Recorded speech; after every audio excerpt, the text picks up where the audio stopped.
Alors aujourd'hui, je vais vous parler des minéraux qu'on donne à nos oiseaux, notamment du grit. Tout le monde connaît ce que c'est que le grit. C'est un mélange de pierre, d'argile, de coquilles, de crustacés écrasés, broyés, tout ça. Et les oiseaux en ont besoin pour leur jabot, pour permettre au métabolisme de bien fonctionner. Commencer le métabolisme lors de la digestion, parce que les oiseaux n'ont pas de dents. Vous le savez, et quand ils prennent ça, ça se stocke dans le jabot et le jabot va commencer à écraser la nourriture et avec l'aide du grit, ça leur rend la tâche plus facile. Et pour cela, il faut leur donner ça régulièrement et ils en prennent quand ils en ont besoin. Voilà pourquoi c'est important de donner ça dans un petit godet H24 toute l'année dans la cage et l'oiseau en prend quand il en a besoin. Quand il ressent la nécessité, et c'est très bien parce que ça permet à l'oiseau d'éviter des problèmes de digestion.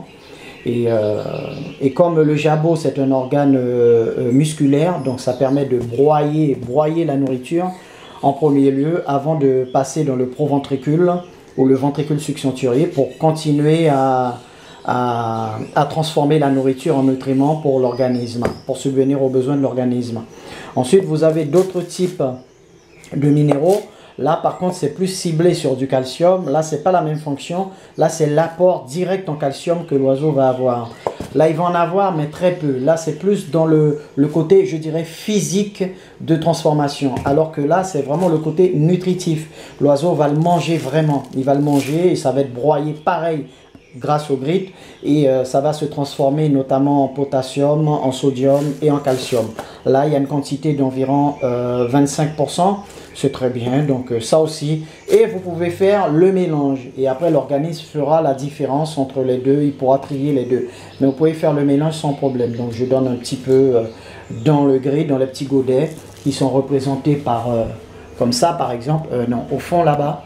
Et quand je donne ça, l'oiseau là, il est en pleine mue. Vous voyez, il est en pleine mue, il est en léthargie. Et donc je lui donne ça. Et vous regardez les petites taches noires là. C'est ça. Donc ça aussi, vous pouvez faire une espèce de mélange. C'est du charbon. Attends, je vais essayer d'arranger le... C'est du charbon de bois, c'est du végétal aussi. Et c'est fait en granulé. Il y a pas mal d'entreprises qui font ça dans le monde. Vous trouvez ça facilement dans les oiselleries et tout ça. Et en fait, le charbon de bois, lui, il a une autre fonction. Il a la fonction de pouvoir réguler l'acidité qu'il y a dans le proventricule. Parce que le proventricule, je l'ai expliqué dans mon ouvrage, dont vous avez le lien pour vous l'attribuer. J'ai fait toujours ma petite pub. Dans le proventricule, en fait, c'est l'organe qui est après le jabot. Et le proventricule, contrairement au jabot qui est un organe musculaire, le proventricule, lui, c'est un organe glandulaire. Ça veut dire que c'est un organe qui fabrique et sécrète des acides pour pouvoir justement commencer à décomposer avec l'aide des différentes bactéries qu'on aura, notamment la famille des bactéries Fermentum. Ils vont commencer à décomposer la nourriture, le liquéfier en quelque sorte avant que ça passe dans le gésier qui est un autre organe comme le jabot, un organe musculaire. Donc vous avez l'ordre jabot, proventricule ou si vous voulez estomac ou ventricule succenturier et ensuite après le ventricule succenturier vous avez le gésier et le gésier aussi il va continuer à terminer le travail de l'affiner en écrasant vraiment tout pour avoir une bonne digestion. Donc voilà l'ordre jabot, proventricule succenturier, gésier. Et le gésier et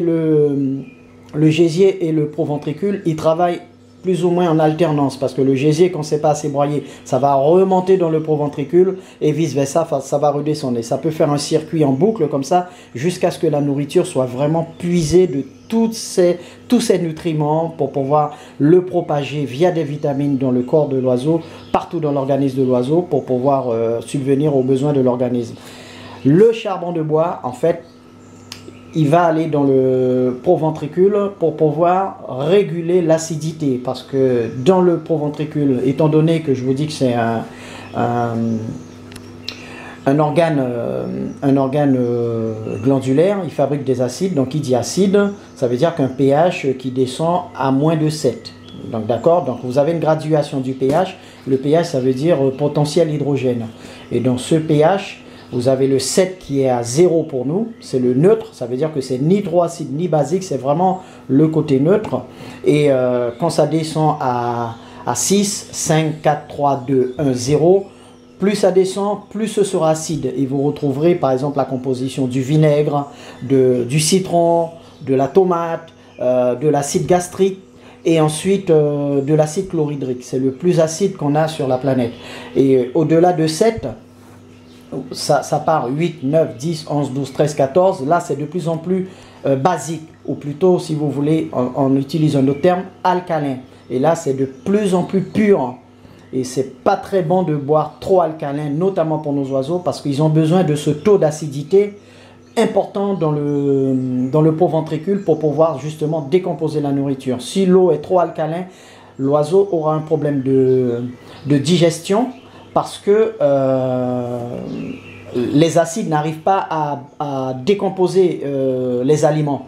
Voilà pourquoi c'est important d'avoir un taux d'acidité assez élevé. Et je donne les différents aliments qu'on peut donner aux oiseaux dans le livre aussi, que vous pourriez retrouver.